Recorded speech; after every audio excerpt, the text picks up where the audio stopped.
Hi, thanks for tuning in to our Practical Nerds weekly podcast. I'm Shub, and together with my partner and co host Patrick, we normally invest in founders in design, construction, renovation, and logistics technology. Many of our friends in the ecosystem wanted us to start a podcast on the built world, and in return, we decided to honor their request with a show about nothing at all. Hey Patrick, it's closing in on the end of the year. How have you been, man? Yeah, I have been good. Few good holidays. Hope you had some too. Yeah, absolutely. I think feeling nice and recharged and ready to hit the next year with a bang. And I guess speaking of bang, I mean, that's as good of a tie-in as I could muster, I guess, as good of a segue. I feel like this podcast, we've been building it up for a while. What are we going to talk about, Patrick?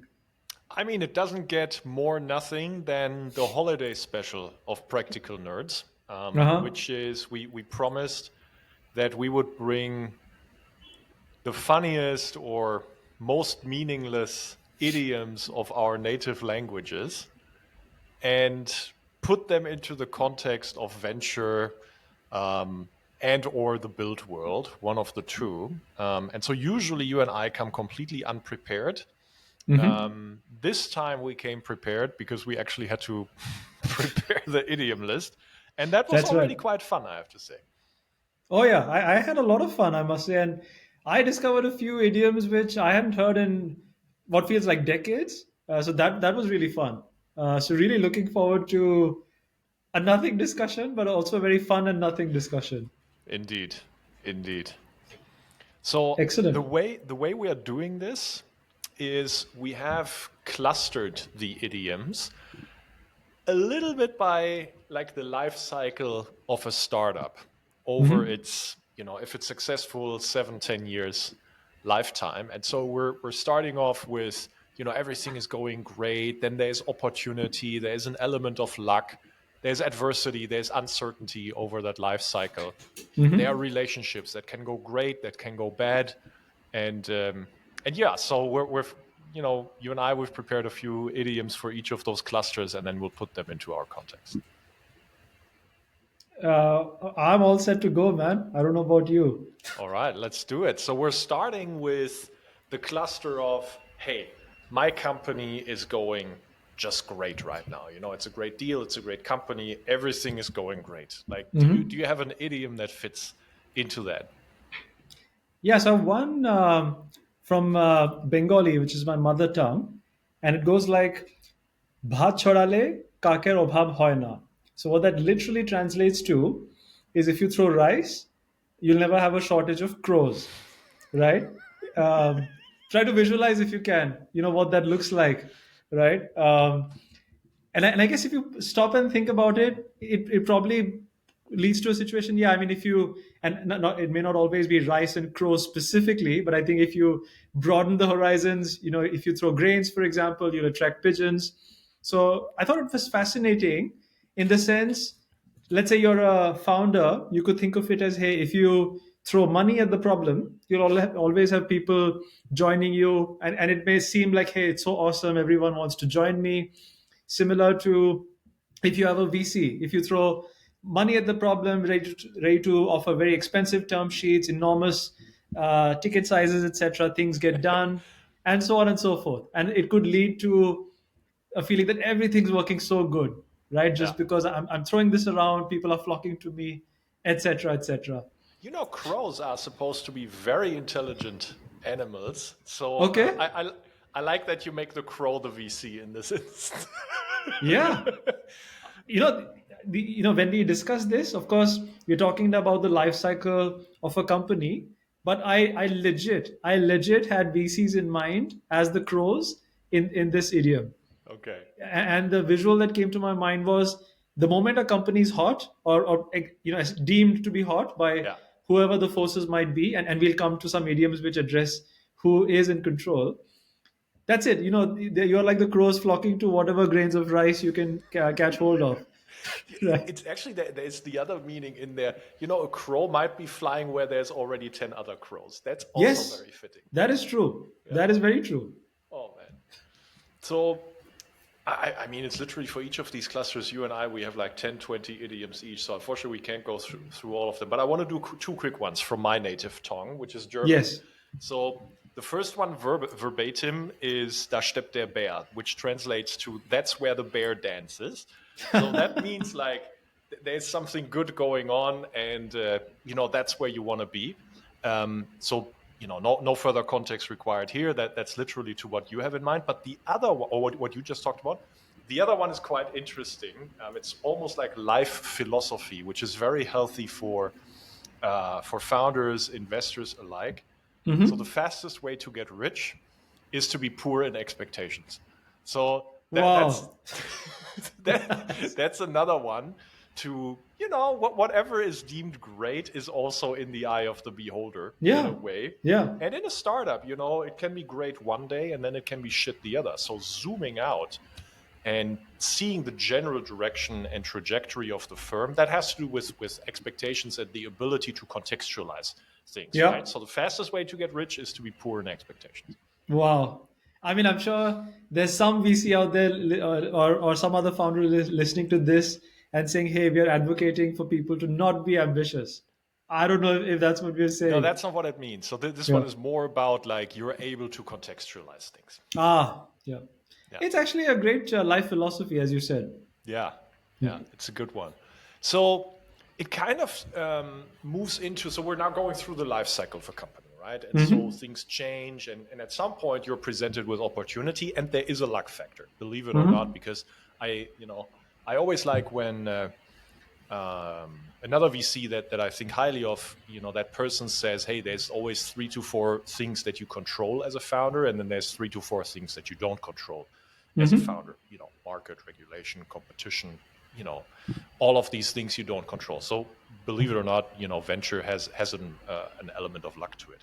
So what does your mother tongue have to offer for the topic of opportunity and luck? So here I had something from Hindi, and in fact, I had teased this one in our previous episode on practical nerds. So it's घी सीधी उंगली से ना निकले तो उंगली टेढ़ी करनी पड़ती है, which literally translates to if ghee, as in clarified butter, can't be extracted with a straight finger, then you need to use a crooked finger. Now, for those of you who are familiar with how what this is supposed to be, like this, right? So if you can't extract ghee this way, you kind of extract it this way. Now, I guess there's an honorable way of interpreting it and a less honorable way of interpreting it. So I think for the purpose of this discussion, let's stick with the honorable interpretation, and that is that hey, you tried Plan A, and it may not have delivered the results you had in mind, and if that doesn't work, you have to be open to a Plan B, Plan C. You may have to look at pivoting the company to a different business model. You may have to incorporate feedback which you hadn't thought of, and obviously bend the finger, right, to kind of capture the market or capture the opportunity. There's a less honorable interpretation, but I think let's not go there. I got it. So again, I want to use two from my mother tongue. One about the topic of opportunity, and one about the topic of luck in this context. So in terms of striking the iron, right? So we say in German, everyone is their own fortune's blacksmith. So Yeah. it basically means that you have to look out for opportunity and where the iron is when it's hot, and then you have to strike it. And I think that relates very much to the profession of the founder. It also relates to the profession of the VC, but I think Absolutely. very much to the profession of the founder. And also prioritizing well, by the way. I mean, you will, of course, not be able to strike every iron that is out there. And so being a good blacksmith of your own fortune, you have to know Yeah. when to strike what iron, right? Now the luck one, I find this one hilarious. It's actually from like I my love part of it. Germany where I Yeah. grew up, very specific to that region. And so we say der dümmste Farmer hat die dicksten Kartoffeln. So basically means the dumbest farmer has the biggest potatoes. I love it, man. An American, less sarcastic way of saying that the same thing is, it's better to be lucky than to be smart. Yeah. And so that's what we But I say. but I like the German one better. Yeah. I'll take that one. Sometimes you have to also recognize the luck factor in venture as a founder, as an investor, and not overestimate your own competence. Not think that Hmm. everything is just a result of your own actions and decisions, and so that humbles you as well. Yeah, very true. I guess moving to the next section, so it's about fundraising and deal processes. So we've got a few here. So I had something again in Hindi, just to kick us off. It's Aage Roop Nihari. Actually, it's in Bengali. I must correct myself. Aage Roop Nihari, Pore Gun Bichari. So what this means is you first look at the beauty and only then you look for other qualities, right? I feel like again there's so many VCs coming to mind, which describe this situation. So probably what I was thinking was, hey, some deal looks very hot, looks very topical, very trending. So you immediately jump in first, right? Don't even ask too many questions. Just immediately get in, solve it. Or make whatever offer gets the deal done, and then 6 months down the line, a year down the line, discover that there's these 10 different things that are perhaps not working well, etc. And then yeah, and then deal with it at that point. I want to stay on this for a little bit before we move on, because there's so much relevance in this for founders. So I mean, you've interpreted it now from the VC level. First you look at the beauty, and only later you look for qualities. Hmm. Um, it works the other way around too, right? It's Yeah. serial founders, experienced founders. They diligence the partner they bring onto the cap table as well, and so. Hmm. Um, One of the things that has pissed me off this year is angels that pit shareholders or investors against founders for their own benefit, and Hmm. basically make it seem like, oh, investors are always lying to you, or this investor is bad, that investor is bad, and I'm your only friend. And Yeah. so I think great founders, um, they don't necessarily look. I'm someone that judges people by actions, not by words, and I think Hmm. inexperienced people in general, and that extends to the profession of founder, they do it the other way around. They typically Yeah. look like, what does someone say and how do they say it, and then this angel sends me chocolate emojis and lots of hearts, and that's why I feel good around that angel, and now I listen to that angel's words. And then a year down the line, you figure out, holy crap, that advice from that angel was really, really bad. And so then you Yeah. figure out the qualities, right? So a Yes. great way of doing this from the founder perspective is not looking at the words, looking at the actions. And so Yes. diligencing and referencing investors with other portfolio companies, and what those portfolio companies have to say about those investors, like that's looking for qualities instead Yeah. of, whatever the beauty of the brand or the words that are being said. Yes. I think it's very, very important for both sides. Absolutely. Absolutely. I think you have a very nice triplet to follow. Um, yeah, let me start with actually with the one at the bottom here. So again, from my part of Germany, we say am Ende kackt die Ente, which means the duck shits at the end. And so that in a fundraising process means until you have signed documents, nothing is done. You know, Yeah. it's again less colorful in English. You would say, the thing with the ink and dry and wet ink, but the Yeah. duck shits at the end. And so Yes. get your documents done, and before that, don't celebrate, don't pop the champagne corks, don't remove optionality. Just Yes. make sure that you see the end of the process, and that's when it's over.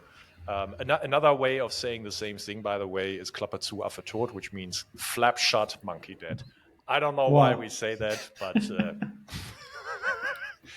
and then I have a third one, which is a different part of the fundraising process. But your company, um, and we're moving to adversity a little later here, but your company could go through a rough patch, Yeah. right? And so fundraising, we always think of it like this great process, and I think in the current market it's been tough for a lot of founders, for sure, for later stage founders.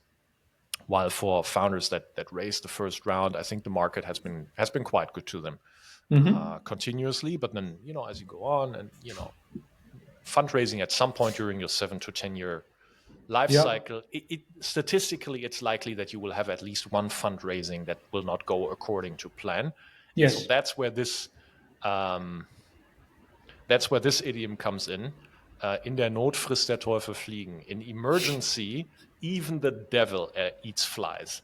So that means, don't be pragmatic is basically what it means, right? So at some point, make sure that you get a deal done that is great for the company, even whatever it means, dilution or accepting a certain investor setup, or an investor that perhaps you're not liking personally that much. It doesn't matter if at that point in time it solves your problem. That's when in emergency the devil eats flies. Someday I was thinking that we should maybe have a book with a visual depiction of what each of these idioms translates to. I think that'll be an amazing one. Yeah, sign me up. I'll do it with you. That'd be tremendous fun, man. Even, I mean, I wish we had the time to go through all the idioms we had. Yeah. It's a crazy list. It's hilarious to just read through. Yeah, we had like almost 250 idioms here, so we had to make some selection, but there's a lot of ones that are still hilarious here. Yeah.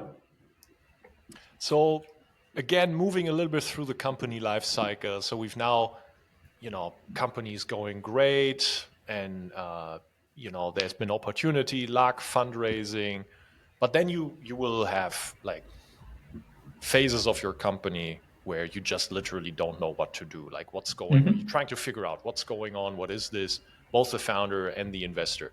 So what does your language have to offer for that?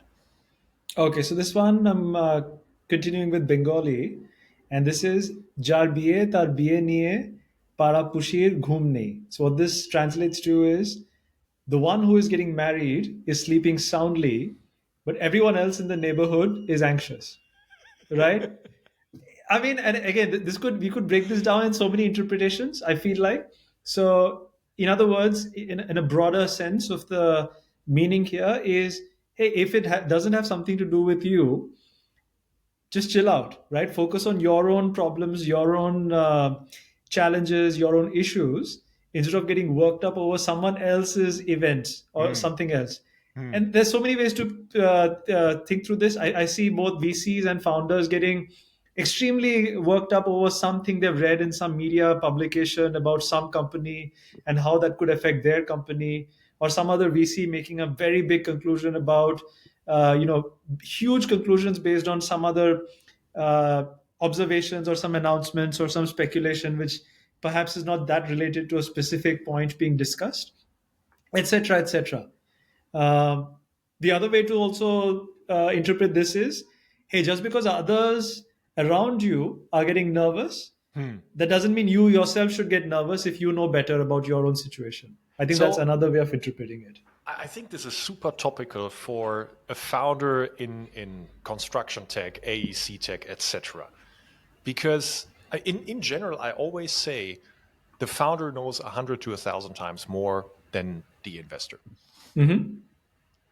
That's true for, I think, every company out there, just because there's Yeah. so much more information that the founder is able to do because they're doing it full time and the investor has a portfolio, and blah, blah, blah, blah. And it's even more true in construction tech and AEC tech because A, there's so much detail in this industry, Hmm. and B, most investors have literally no effing clue Yes. about this industry. The stories I could tell about this, it's unreal. I mean, my favorite is still the investor asking one of my portfolio companies that is building software for heat pumps, what is a heat Hmm. pump?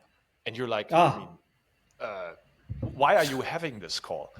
Okay. And so, I mean, the stories I could tell. So here, why should the investor be nervous? You're backing a founder Hmm. because you think the founders are great and they understand this, and yet you see so much um, volatility among investors, and unnecessarily nervous. And you're like, hey, you're backing this person to actually figure that out for you. Yeah. because you don't know. So, hey, don't get anxious if the person that is getting married sleeps soundly. Yes. Exactly. That's right. Yeah. I think I have one that only fits half here. It's more a circumstantial description than a Okay. behavioral description. Uh-huh. But so we say, da wird der Hund in der Pfanne verrückt. The dog gets crazy in the pan. So that's what we mean. I'm What we curious say. as to the interpretation of that because when I'm visualizing, what that translates to, and I'm trying to figure out the meaning. Yeah, so the meaning is in a context of like a lot of stuff is going on and stuff you cannot believe. You're like, how is this happening? Like Ah. how is this happening? The dog gets crazy in the pen, right? Because Mm-hmm. it's so much that is happening to you. It's so volatile, and so again, this is more description of the circumstance than the individual's behavior. I see. Nice. Yeah. But we also, and by the way, is this the same thing when you can't believe the circumstance? We also say, someone roast me a stork. So, Yes. Wow. and I only understand train station is also a nice one when you don't understand what's Oh, going on. okay. How fascinating is that? I feel like I should ask you more about the story behind that one. Yeah. I won't be able to answer it. I only know the Okay. idiom. Okay. Yeah. Yeah, All so this is right. sort of like dealing with, I don't know, like you're trying to figure out what's going on. But once you figured it out, you could be presented with adversity, right? Mm-hmm. So I think that's very common in the company journey. So what about dealing with adversity, Shub? All right. So again in Bengali, this one's "Thelai na porle beral gache othe na." So what this means is a cat doesn't climb a tree unless pushed.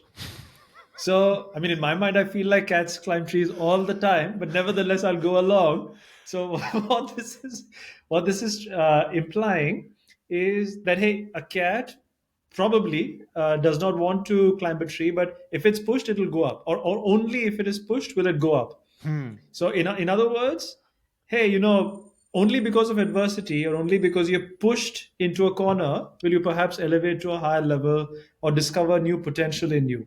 Oh, this is so topical. You and I, we discussed like 3 weeks ago how Oh, that's right. almost all of the companies that you, I, Adam partnered with at some point have leveled up because, for example, fundraising Yeah. did not go well at some point. Like this Hmm. sounds very topical to that. Yeah, that's right. Yes. Yeah. So less about like what you take away from adversity, but just dealing with the adversity in the moment. We Hmm. say in German, die Kuh vom Eis holen, which means get the cow off the ice. Um, it's a hilarious picture if you imagine a cow standing or not standing on on ice. So now you have to get the cow off the ice, right? So that's what you have to do as a founder when you're dealing with adversity. It's a So is the visual circumstantial that the description. cow is the visual that the cow is in a bit of distress while standing on the ice? Yeah, and the cow can't move. Like once they move Ah. one leg of this very top-heavy body, they will Uh-huh. fall, right? So it Ah, I needs an see. external guidance to control and steer that situation, and make sure that the cow doesn't, fall on its whatever head or body. I mean, I I would like to hope and believe that it's so much a reflection of how societies have evolved and what they consider to be crazy situations and stuff like that as to what we owe these idioms to. I wonder if we'll have more and more of these idioms like the idioms which come in 100 years from now. I Hmm. wonder what they'll make what they'll talk about. Really boggles the mind. You're right. I mean, a lot of like the German idioms have to do with animal kingdom, as I think a lot of Hmm. idioms in general do have, and a lot of them like with professions from the Middle Ages, etc.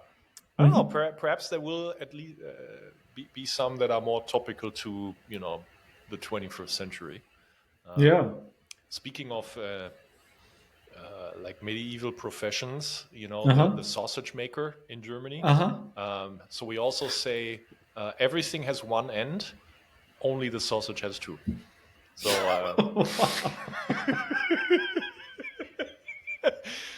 that basically means Wow. that hey, everything is you know coming to an end. Even adversity is coming to an end at some point. Oh, that's quite beautiful. I like that. I like that. Very regional. Nice. So adversity is one thing, but you also have to deal with uncertainty a lot, right, Shub? Yes. Yep. And what I have here is pagule ki na bole, chagule ki na khaye. So what this translates to is one just cannot predict what a madman will say or what a goat will eat. Now, again, now if I just zoom out a little bit, I had no idea, or I still have no idea that what goats eat is that unpredictable. But hey, that's what we say, right? So that's what we've got. So in other words, you're running a business or being an investor. It's just unpredictable. You have to deal with all sorts of craziness and uncertainty, and that's how it is. That's how the game is set up, basically. You have to be prepared to deal with it. I Yeah. mean, don't make a goat farm if your business is predicting what the goat will eat. Yeah. Oh yeah, that's a nice takeaway. We have we have one that I just think it's very life philosophical. So I, we're I saying, I just have to say, so sorry to interrupt you. I just have to say this is my all-time favorite German idiom. This is, so we say in German, der Teufel ist ein Eichhörnchen, which translates verbatim to the devil is a squirrel. And that means that squirrels, they are like the adjective is literally squirrely, which means that you're cutting hooks and going in unpredictable directions, climbing up, climbing down, running left, right, running away. You're being very agile. So you can't predict your fortune. You can't predict your destiny. That's what this means. And life is about dealing with that level of uncertainty. And that's not in this idiom, but just a personal philosophy. You have to enjoy that process. yeah, And so I yeah. think that's for founders. I mean, you never have certainty. Never. Deals break all the time with customers. With investors, market timing flips on you. Like everything that is uncontrollable can literally go in every single direction, like the squirrel. It's a mental thing. You have to Yeah. deal. You have to be able to mentally deal with it. Yep. So when it comes to dealing, there's good management, there's bad management.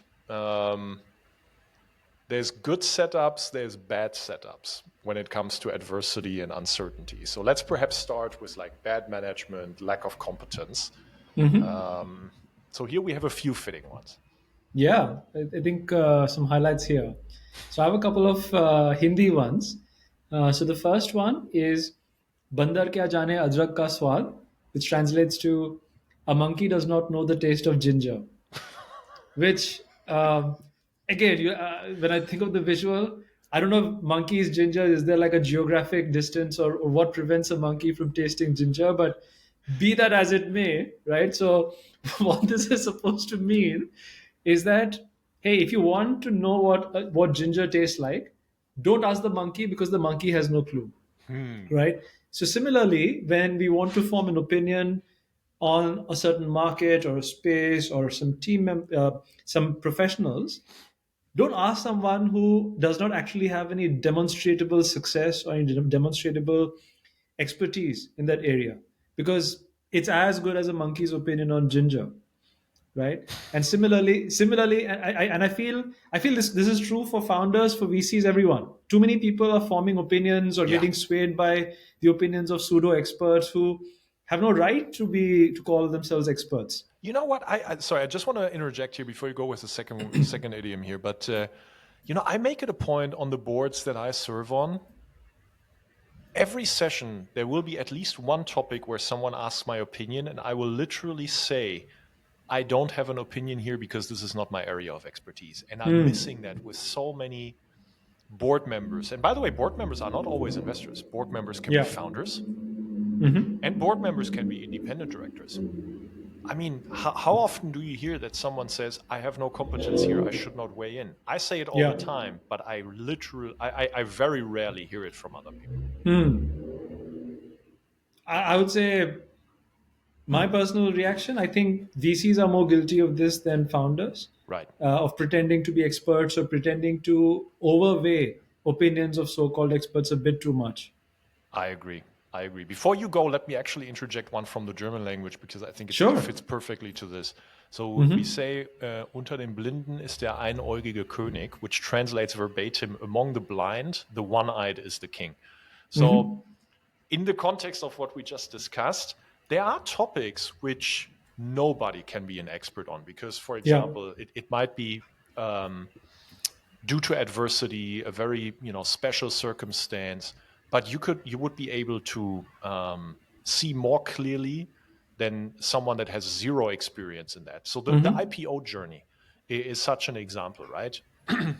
So even if as an investor you only were part of one or two IPOs, you will have had some of that experience that is valuable to guide you. So the blind that hasn't gone through that experience and doesn't have those data points, they would be well served to listen to the blind person, not necessarily to tell them how to do the IPO in this case, but what questions to ask, what to Yeah. look for, what does a person that has two eyes in the IPO actually Yeah. look like.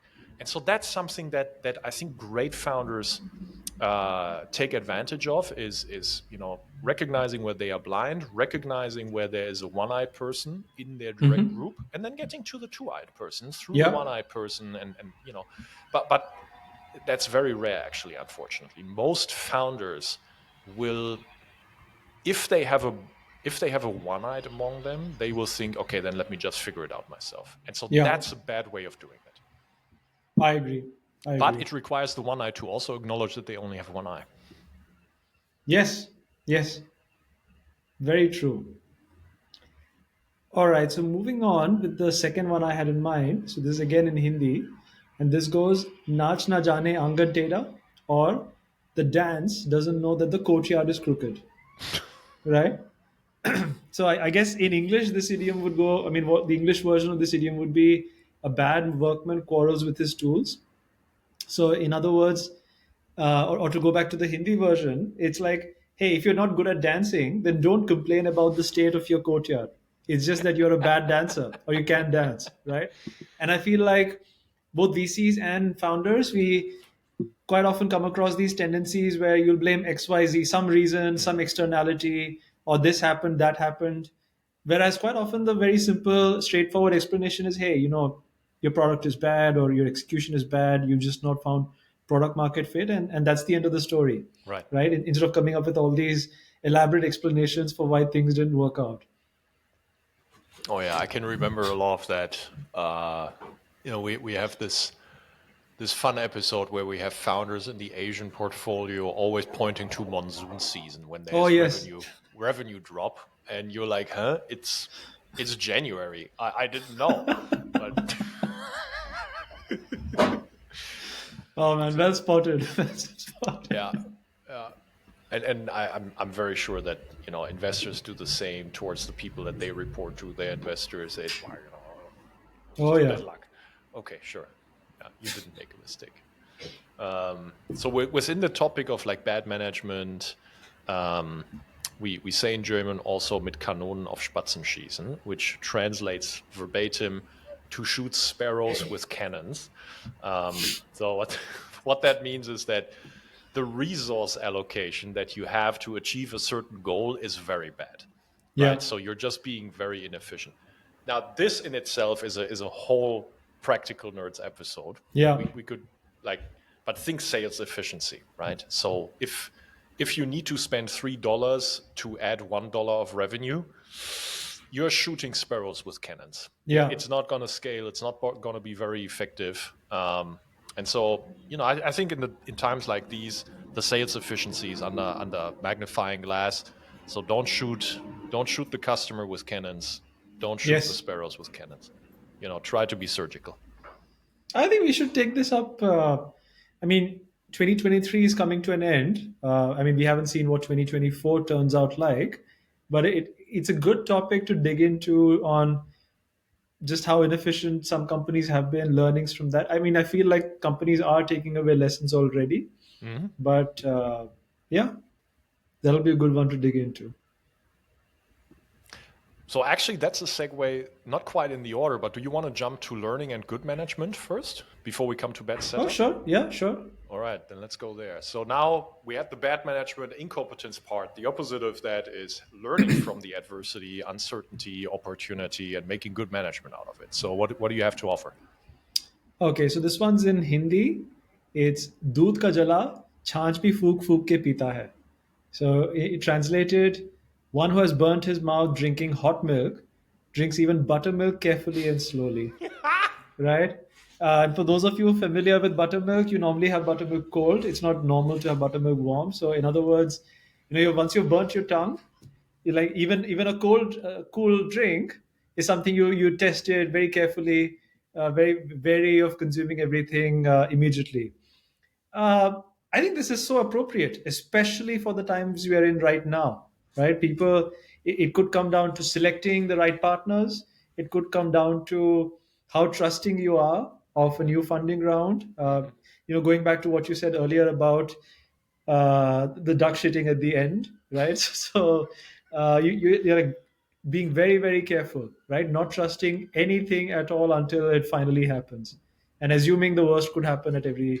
I mean, I guess this is not meant to be in a paranoid sense, but just in a super careful sense where some wisdom has come into you because of some bad experience in the past.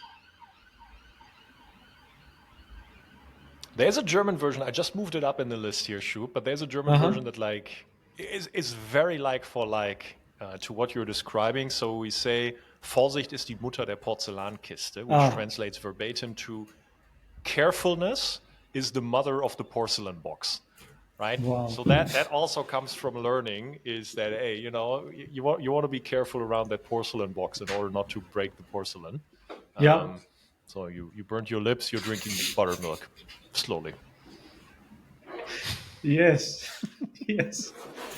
Um, I have a second one from German Mm-hmm. on the topic of learning and benefiting from other people's experience to accelerate your own learning. And Yeah. so that means, or it translates to English, you learn riding on old horses. Mm-hmm. It's the old horse that is more steady, less Yeah. nervous, less wild, that has had the experience with horseback riders, Yeah. knows how to treat the horseback riders. So that's why you learn riding on old horses. Mm-hmm. Again, different ways to interpret here. I think one is in hiring and recruiting. Yeah. As you reach a certain scale in your company, it actually pays off to get people on board that have been there, done that, Absolutely. perhaps in a sales position that needs to reach real estate developers, someone that worked with real estate developers a lot, or if you're a Mm-hmm. SaaS company in construction tech, hiring someone that has sold enterprise SaaS, and you could learn from that instead of reinventing the wheel. That's Mm-hmm. one interpretation. Another one is with investors. So if you have investors that you know have the expertise to accelerate you, be it fundraising, be it company building, that's the old horse you want to learn from. Absolutely. Yeah. 100%. I have one more on this topic, and that is in Hindi, "Saw sunar ki ek lohar ki," or translating to one blow from a blacksmith equals 100 blows from a goldsmith. Um, I think that literally probably is true. Maybe even the factor might be more than 100, by the way. Mhm. And I think this is just goes to show, just because a goldsmith deals with gold doesn't mean that a goldsmith is the best for every situation. So Mhm. sometimes what your situation demands is raw force, or at an even more abstract way, what you really need.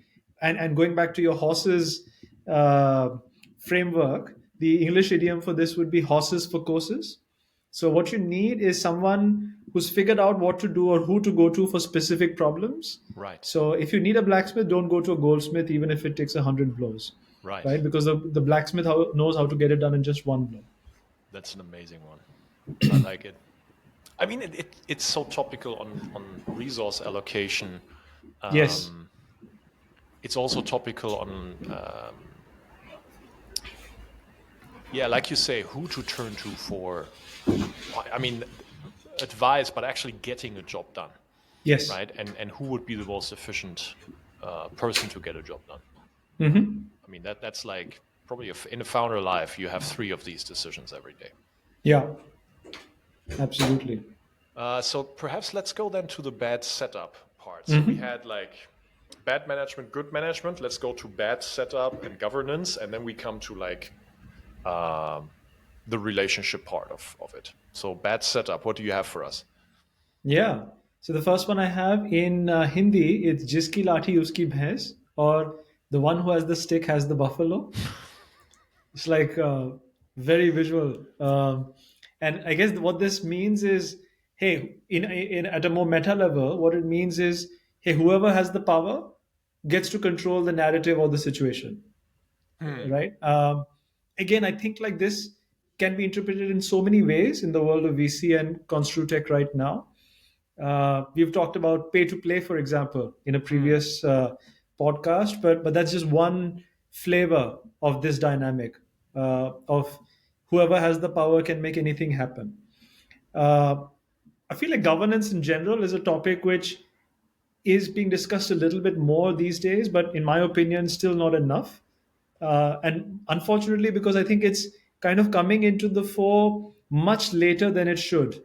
A lot of times, I feel founders or the share cap table doesn't quite know the how the power is distributed and what are the ill effects of this sort of power distortion, which may happen in future rounds, then they sort of discover it in the future to their detriment. I mean, it's interesting when you shared this idiom with me. I had a completely different like connotation or Hmm. association to it. So for me, one of the things in startup governance or scale up governance, even more that Hmm. that I really think is bad setup is the notion of default approval. Like Oh many yes. founders go into their governance and their company setup thinking, oh, it's better if in the board I don't get dissent, Hmm. or in negotiating the documents for a financing round I don't get dissent. That is such a wrong way and such an immature way of thinking about your company and its journey. What you want is the dissent. It doesn't Hmm. mean that the relationship isn't good. What you want is not everybody saying yay. You want people who actually say nay, because that's how you figure out the contours of your company and where Yeah. how you want to shape these contours, right? Hmm. Because you won't have contour if on the other side of the edge there's nothing. That's not a contour. Hmm. That's just the inner part of your company. And so you will never find those contours if you don't get dissent, if you don't get disapproval of certain things. And Hmm. so that for me is something that I've become very, very wary of, is founders that just want default approval, right? And so just because I have a stick and I have the buffalo doesn't mean I use it, but Yeah. it's good that I have it because I can prevent certain dumb things from happening. Yes. Correct. Yeah. We before you go with with your Bengali one, so two German ones that apply here. They Hmm. are, I mean, they're describing the same situation, like a bad setup, but you know, in different ways. So first of all, we say the fish stinks from the head being usually the founder. So if Yeah. something is like rotten in the company, it's very, very rare that the founder is not the problem. Um, Yes. and so the opposite to that is rusty roofs usually have wet basements, right? So that one is a favorite Classic. one of mine. It says the exact same thing. Nice. The other one I had on this topic from Bengali was Dui Nokai Pa Diye Chola. In other words, trying to steer two boats using your feet simultaneously. In other words, if you can visualize someone with their feet, but one foot in one boat and one foot in the other, and trying to steer both of them using their feet, what do you think that's going to lead to? So it's supposed to imply the translation is supposed to imply that it's pointless to try to multitask too much. Yeah, that's bad setup too. Like if you're just not set up to if you need two boats, you need two drivers of the boats. Yes, Like that's correct. what it is. But if Yeah. if you if you have set yourself up with two boats in your company, for example, it could be two divisions, Hmm. and you have not implemented like the second level of leadership Yeah. to run both divisions, probably you're going to end up in failure. Yeah, I also think, especially as firms go into growth phases. So one scenario, of course, is what you just described, Patrick, where you need different competencies altogether, which the founder is not able to. Let's say if it's just one individual as the founder, that one founder is not able to cover for. But I also feel at growth stages, founders quite often, or not of sometimes, are a bit late to identify the need to delegate or Yeah. to identify many more layers in the organization. And I think that also can lead perhaps to a bad setup or at least an inefficient setup where information gets lost a great deal. And that translates so much to like among the blind, the one-eyed is the king. Like the Hmm. investor might not have built a company. They Yeah. might still be a great investor, and they might tell you already after your seed round, hey, you know, the plan that you have to reach the Series A will need you to make two, three great hires to delegate to. And so the Hmm. founder doesn't hear it. I've Yeah. had that situation. The Yes. founder, first time founder or founders, they think, no, I can do it, or whatever. What does the one-eyed know about this? I'm the blind. I Yeah. can figure it out myself. Um, and then a year, 1.5 years later, you're like, okay, I burnt this money. I didn't reach my objectives. Hmm. Perhaps I should have listened, right? And Yeah. and so sometimes it can prevent you because you think, oh, it's so hard to find people who are aligned with my vision for the company. And I'm Hmm. being very, very picky, which is a great quality, but you have to be picky about the things that matter, not picky about the things that don't matter to your Yeah. company. That's the blacksmith versus goldsmith idiom, Hmm. right? Yeah. So, um, yeah, driving two boats with 2 feet, not gonna work. Never. Has never worked. That's right. Okay, so we're moving from that setup now to, I think, the relationship part Hmm. uh, of the founder journey. So actually, I think we had one about Communication. deception. Where did I put this one, Shub? You are right. Perhaps I deleted it. Let's see. Oh, no worries. Maybe we can. I can go off memory, perhaps. So while you do that, so the topic is like now moving now into the relationship piece. There is, there can be great relationships, there can be strained to relationships, there can be manipulation, undermining to achieve certain results, like literally VC and company building. There are Hmm. people who try to make it like soap opera, Hmm. but then there's also a great way how you can do it with each other. So let's perhaps Yes. start with the deception piece to it, if you can All remember right. your one. Yeah. So I have one which I thought was pretty interesting. So this is in Bengali. It's eat marle patkel khete hoy, which means if you throw a brick, you have to eat jute.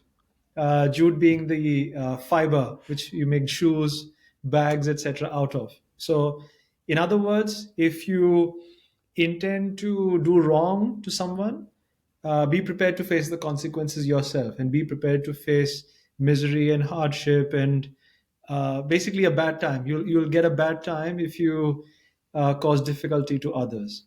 Hmm. Hmm. I Yeah. see. Actually, you know what? There's another one I want to go with, which I think we both liked a lot. I want to go in with this one.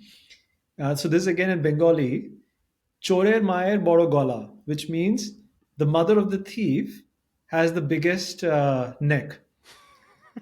Or to, I guess, take a more broader meta meaning, is the one who is at fault tends to be the loudest to complain. Does And it I, also mean like she has the broadest neck because the thief has stolen the most necklaces and puts that around the mother's oh, neck? that's a very interesting interpretation. I hadn't thought of that. I think the general way it is interpreted is not that, but it's a fascinating visual interpretation of Huh. the original idiom. So Okay. I think what the original intention is to say, hey, just because she happens to be the mother of the thief, she'll be the most vocal. She has the broadest neck because she screams the most about defending her son, or that her Ah, son is innocent. okay, interesting. I thought it had to do with like there's so much gold around the neck that she had a very muscular Ah, neck. I mean, I like I like that as well. Nice. Um, so from the German side of like undermining, deception, um, and avoiding confrontation in a way, so we say that den heißen Brei herumreden, which means to talk around the hot porridge. Um, Hmm. so that basically means that you don't say things as they are. You're not being forthright. You're Ah. not being straightforward, and you try to get away talking around the hot porridge. Hmm. It's the same as addressing the elephant in a room, I see. but with food. I like Uh, it. I like it. yeah. And then the other thing we say is that lies have short legs, meaning you don't get very far with lies. I like it. Always Visually, catches up. I'm like visualizing an animal with the label lies trying to run far, but you catch up to it fairly quickly. Very much. Exactly. Yeah. Yeah, but then there's good relationships too, right? So, what do you have to offer there? Speaking of offering, so the one I have is in Hindi. It's "Ek hi thali ke chatte batte," which quite literally translates to "food morsels on the same plate." So what it means to say is, hey, two people or more than one persons, we're also alike, get along so well that we are like food morsels on the same plate, right? Hmm. So we don't disagree, we jelly with each other and get along and belong always in the same plate. Yeah, I think That's how The strong the Americans chemistry say is. you're cut off the same cloth. Is that the same meaning? I think it's the same. I think it's Okay, the same medium. Yeah. got it. Um, yeah. So, so when you feel like you can rely on someone like through thick and thin, Hmm. you're really in sync, in tune. You want the same thing, and you can trust that you want the same thing. We say mit jemandem Pferde stehlen können. So that means you can steal horses with someone. Tremendous. So basically means that you're great partners to each other, Hmm. um, and you can you can even do like the difficult stuff or the adversarial stuff with that person because you're relying on each other. So Yeah. that means that. Um, I think being great partners to each other also means, and now I'm doing another verbatim translation, to jump over your own shadow. We also say that Oh, in German. So that means, I for love example, that. Yeah. you might because you're great partners. No partnership, no relationship in this world is without adversity. Hmm. So Hmm. being able to jump over your own shadow means that if you have done something wrong in this relationship, you're jumping over your own shadow by admitting it, Yeah. apologizing. It doesn't mean that you can't continue your great partnership. Quite the opposite. It probably makes it stronger if you're jumping over your own shadow. Yeah. I Is that really like the visual. I'm trying to visualize someone jumping over their own shadow. I think it's a very powerful image of the closeness of a relationship. I don't know if you had these comic books in where you grew up. Um, so over here we had like a cartoon artist. I forgot their name that did like this cartoon of Lucky Luke. Lucky Luke was a cowboy with a Okay. horse, Mm-hmm. and so Lucky Luke drew the pistol so quickly that Uh Lucky huh. Luke drew faster than his shadow. So that's Oh always what I wow. have to think of is drawing your pistol faster than your shadow. I think I might have read comics like that. Not Lucky Yeah. Luke, but something borrowing that concept. Yeah. So jumping over your own shadow. Fabulous, man. Yeah.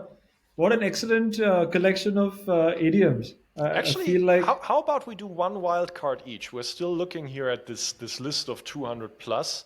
Like, okay. if you look at the rest, do you have a wild card that you really like? All right. Let me. I think I should. Hang on, let me do it. I got one. I got one. Okay. So the context is um, you can't live with a good compromise or you can't live with a good outcome. You're just constantly trying to optimize for perfection, which is a really, really bad way of company building. It's a Yeah. bad way of doing deals. You have to be pragmatic. You have to be in the moment, in the timing. So in German, we say, du suchst das Haar in der Suppe, which means you're looking for the hair in the soup. Oh, There's no hair in the soup. But you're not yeah. eating the soup. You're just looking for the hair. So that's what we Yeah. say is you're looking for the hair in the soup. This one, it's a good, it somewhat has a nice philosophical adjacency to what I was going to pick. So just to set up a context, imagine a rope which is tightly knit, right? The thick ones that you see. So the one I have in Hindi is Rassi jal gayi, bal nahi gaya. In other words, that rope has burnt out, but the knots are still visible, right? So this describes a person who's gone through all the lessons in life, all the hardships, adversities. Life has taught all the lessons, and yet they have not learned the lesson. They're still up to their bad ways. Interesting. When I read that, when you shared it with me, my first instinct was it meant something different. My first instinct was that you have like the carcass of a relationship. You can still, Okay. the relationship or the structure is still in place, but you Uh can't huh. hang anything on it. Like once Yes. you hang something on it, the whole rope will basically just, Yeah. whatever, break or cut or whatever. Yeah. So it's like there's a carcass of something is left, but you can't really use it. I mean, that's also a very interesting interpretation. I mean, it's fascinating just because so many of these idioms, or nearly all of them, are so visual. It's fascinating how many different meanings, how many different ways in which you can interpret this. Yeah. I like I mean, it. I, This I was have I have to say, I mean, the reason I also mentioned the devil is a squirrel uh, is my favorite.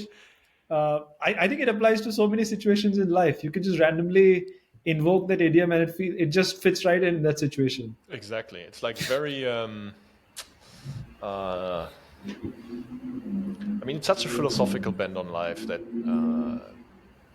to me, it doesn't mean that I accept what's happening to me, but it Yeah. means I don't harp on it, Yes. right? So I find a way to deal with it, and then I move on. And then I deal with a different situation. But I'm not trying to predict what the devil is running as a squirrel, Yeah. taking the shape of the squirrel. Just deal with it, man. Exactly. This has been a great holiday special. Absolutely. I loved it. So I'm sure we'll come back to idioms in 2024 Practical Nerds episodes, one at a Yeah. time. Yeah. Looking forward to it. Awesome. Well, thanks for gifting me your time, Shub, during the holidays. Oh, it was Um, fun. I love doing this with you during your holiday season as well. and then 24 is going to be, I have a feeling, a fantastic year for construction tech, AEC tech. I think founders in general will have a uh, much better year. I think constru-tech, as we've proved by the numbers in a few episodes and a few articles that we posted, it's only accelerating. It's actually going very counter-cyclical. So I have high hopes Yeah. for 24. Absolutely. I think 24, 23 also, I have to say, was not as bad a year as many would like like everyone to feel or believe. And I think 2024 will end up being a much better year than many are predicting right now. Cool. Well, that's a good prediction. Nice. All right, sir. I wish you a All right. wonderful start into 24. I wish you a very happy new year and a terrific start to 24, sir. See you on the other side. Ciao. See you. Cheers.